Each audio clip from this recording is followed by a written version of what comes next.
Welcome back to another vlog. 2021, brand new year, brand new semester, and a brand new semester means you guys are getting a brand new uni life vlog. This semester is a short semester, so it only lasts for 7 weeks. So it starts from today, which is the 4th of January, the day that I'm recording this, all the way until the end of February. I have 2 classes today, one at 12 p.m, the other one at 2 p.m. It's 10 a.m. right now, so I still have a little bit more time before my classes start. So since this is a new year, a new semester, I thought the perfect vlog topic to kick things off is tips or advice for students to kick off to conquer your new semester. The points that I'll be talking about today will be based off my 2-year experience being a Taylor student. I think all of these rules will mostly apply to you as long as you are a university student or maybe even a high school student. You may disagree or agree with some things that I say, and I want to say that everyone is different. Okay, everyone is different, not everyone is the same. So, hey, agree to disagree. If you want to have a discussion down in the comments, you want to share your opinions and thoughts on this topic, let us know. Hey, start a conversation in the comment section. Before I jump into the first point, one very important thing I want to stress is this is not a Taylor's University channel. I don't only vlog about Taylor's University, I make other stuff too, and those other stuff is what I tend to focus on. This channel or any of my videos are in no way sponsored by Taylor's University, and I am not biased towards Taylor's. Okay, if Taylor's does something wrong, especially something that frustrates us students, I will call them out. Also, my videos now have time codes, very convenient if I don't say so myself. So if you want to go to a specific section in the video, all you have to do is go to the description and all the time codes and the chapters will be over there. You're welcome. First tip to conquer your new semester. This one goes without saying, maybe some of you are going to roll your eyes, but in my opinion, I think this is the most important point, if not definitely among the top 3 points. So that's why I'm putting it as the first point, and that is paying your fees on time. I'm not sure if this applies to other universities, but I'm sure it's somewhat similar. Taylor's will notify the due date of our fees for the upcoming semester right after, or sometimes maybe a few days after our online module registration is approved. If we do not pay our fees on time, we will not be able to access our Times. Times is the online learning platform that Taylor's uses, which means we won't be able to access the subjects, the links to our classes, important updates, learning materials, until we pay our fees. I learned that the hard way. Only happened once, not happening again. So don't make that mistake I did and pay your fees. Second point on the list. Please do yourself a big favor and check the dates for when the OMR registration and your timetable selection will be open and get them done. There are hundreds, thousands of students who need to do OMR and their timetable selection just like us. And if everyone does it at the same time, usually during the last few days, the website, the system will be very slow, or in the worst case scenario, it will crash. OMR stands for Online Module Registration, by the way, and it will usually be open for 2 periods. The first period is a few weeks before the next semester, which is usually at near the end of the current semester. So that's the first period that you get to do your OMR. The second period is during the first week of the new semester. It's like a second chance for those who didn't get it done during the first session or they missed it. But you know, regardless, just get it done during the first session. Trust me, being a Taylor student for nearly 2 years now, system crashes happen more often than you think, which is something I think Taylor should really improve on. Many of my friends are facing timetable issues this semester. The semester has already begun, and apparently some of us are yet to receive our timetables. Like, without our timetables, how are we supposed to know when to have classes? For any new students who are watching, I highly recommend checking your timetable and your times a few days or best 1 week before. If you are yet to receive your timetable, or if your registered subjects are not on times yet, that means something is wrong and you should contact Campus Central or the timetabling department. I will put all the necessary emails and contacts down in the description. Try to make it a habit to get all of these things checked out before your semester starts. Based on experience, Campus Central and the timetabling department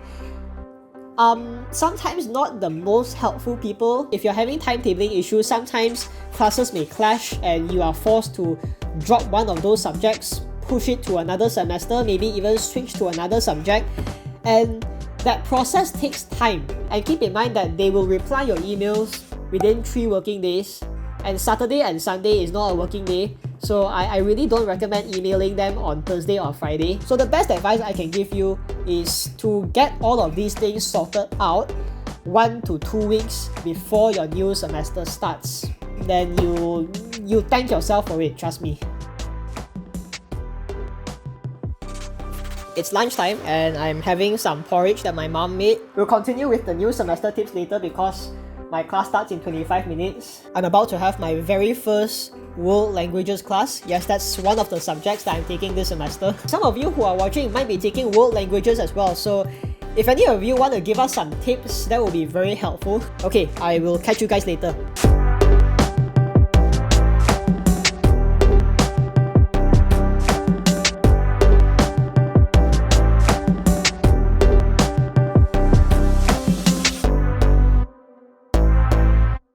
The social psychology class just ended. Honestly, I didn't know that social psychology was this popular in Taylor. So many people are taking it, and it's actually a free elective for me. I just took it because I wanted to take a psychology module, so it was between cognitive psychology and social psychology for me, and I chose social psychology. Let us know down in the comments if you've taken social psychology before. Okay, now let's continue with today's topic. The next advice I want to give you is make sure to check your times, because some lecturers will use times as their main platform to make announcements, and sometimes the most important announcements are made before the semester starts. Some lecturers will create a WhatsApp group chat or a Facebook group dedicated for that semester's class, and they will post the invitation link only on times and nowhere else. So if you don't log into your times to check for updates, you're gonna miss the link. Some lecturers might want you to fill in your important details in an Excel sheet, and they will post the Excel sheet link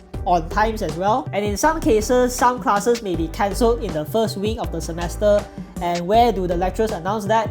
On times. So you get the picture. Please check your times. Next tip, get organized. Personally, as a student, I think it's quite a challenge to regain that motivation for a new semester, especially after a long semester break. And what I've started to realize over the course of 4 semesters right now is being organized helps a little bit. Before your new semester starts, or at least 1 day before the first day of your new sem, try to keep your workspace as clean and as organized as you humanly can. I am a firm believer that if you have a sloppy desk, you're gonna have a sloppy start. And after 4 semesters being a university student, I can somewhat confirm that's true. Your working environment plays a big role in your performance. So what I recommend you to do is take some time to clean up your workspace, Make sure your table is not too cluttered. Get your devices ready and charged the day before. Shift things around, put things away if you don't need them. And I'm not gonna lie, this is something that I'm trying to improve on as well. So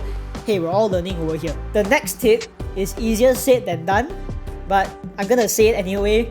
Plan your day. And this is very subjective because it all depends on how your life works. Some people like to go all out and go as detailed as they can be, like they literally plan what they're about to do every 15 to 30 minutes. That's good, but that doesn't mean that all of us have to do the exact same thing. But ultimately, I believe that planning what you're about to do the next day, a day before, or maybe even a few days ahead is a great habit to pursue. So, the camera is very shaky. Some of my friends are graduating from high school this year. That's 6 years of education. Very important phase in life, and that's a big achievement. If there's one thing about me that you should know is that I love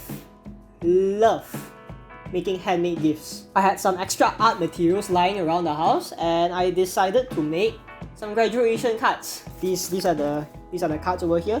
A graduation cap with the phrase, "You did it! You hit a milestone in life, congratulations!" Correct me if I'm wrong, but one thing people always associate graduation with is flowers, right? At least that's what everyone tends to receive during graduation. Comment down below what you've gotten during your graduation, because I'm almost certain that all of us have received flowers before. And if you're one of those people that says you got a Tesla for your graduation, I will definitely smack you in the face. I'm not sure if you guys can tell, but this is a 4-leaf clover. At least that's how I imagined it to be like. It's made with pipe cleaners and styrofoam hearts.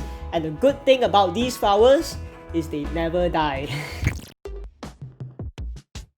I'm gonna continue from what I said just now. Remember, do not get stressed out if you can't follow what you've planned. Personally, I think it's healthier to focus more on building that habit of planning your day rather than forcing yourself to stick to it 100% minute to minute, hour to hour. A good starting point that worked for me is setting a time period to wake up in the morning. So maybe like give yourself a 1 hour or 30-minute time frame, maybe like 7:30 to 8:30. This is the time that I should be awake. So if you've never planned your day before and you're new to this, and I'm still practicing by the way, I would never recommend anyone to start off by planning what they're going to do every single minute and every single hour. It's going to be very daunting and demotivating. Fix a time to wake up and create a list of things you want to complete that day. Again, make sure the tasks are not too big, make sure they are completable and they don't scare you. If we can do that, I think it's a great starting point. Give yourself a pat on the back, because I think it's the small changes that makes the biggest difference in our lives. Last tip on the list, but definitely not the least important, give yourself a break. Because we're always so focused on keeping up the grind and working, but trust me, rest is just as important. If you have a time to start your day, you should also have a time to end your day. That is when you shut down and no work after that time. Based on experience, it's physically and mentally healthier that way. One is you're telling yourself to get everything you're supposed to get done before that time, and two, it stops you from overworking, which will help you cope with your stress. Just like planning your day, I think the same thing goes to taking a break. You have to be flexible, because I don't want you to get the false impression that anyone is able to shut down at 10 p.m. or 11 p.m. In the real world, that's not gonna happen every day. In some instances, for example, like we are tackling a very tight deadline or we're handling some last minute stuff, we have to stay up late. In that case, try to find a time in between your schedule to wind down, forget what you're doing for a second, and do whatever you want that makes you feel relaxed, whether it's reading a book, watching a series, listening to music, dancing, or sleeping. I don't care as long as it rejuvenates you and you're doing some good things to your body and your mind. If we're having a hectic schedule, sometimes 10 minutes to 15 minutes is enough. It's more about the quality of the rest rather than the quantity. Trust me, your body and soul will thank you. I think that's all the tips that I have for you today. If there are new ones, if there's anything that I want to update you guys on this topic, I might make a new video maybe sometime in the future if you guys want. If you guys want a part 2 of this, let us know in the comments. And if you have any tips you want to share to us, let us know as well. You know, maybe I can pick some of your tips and share them to the viewers as well. You know, hey, let's learn together. Few updates. This is the time in the video where many of you will click away. Don't. Chinese New Year is coming up. Next video, Cooking Blind Episode 2 CNY edition. Wow. And if you haven't watched the first episode of Cooking Blind yet, click the eye icon and go watch it. It's a Christmas themed video. We made macaroons. After that, maybe some Chinese New Year vlogs, and after the Chinese New Year vlogs, another cafe hopping video is on the way. And yes, it's already filmed. And if you don't know yet, I'm finally exposing my music taste. So if you want to check out this month's Spotify playlist, the link is in the description. Subscribe to the channel if you enjoy the content that I'm creating. It really helps us out. I love you. And yeah, I think that's about it. Happy early 2021. And as always, thank you so much for watching, and I will see you in the next video. Take care.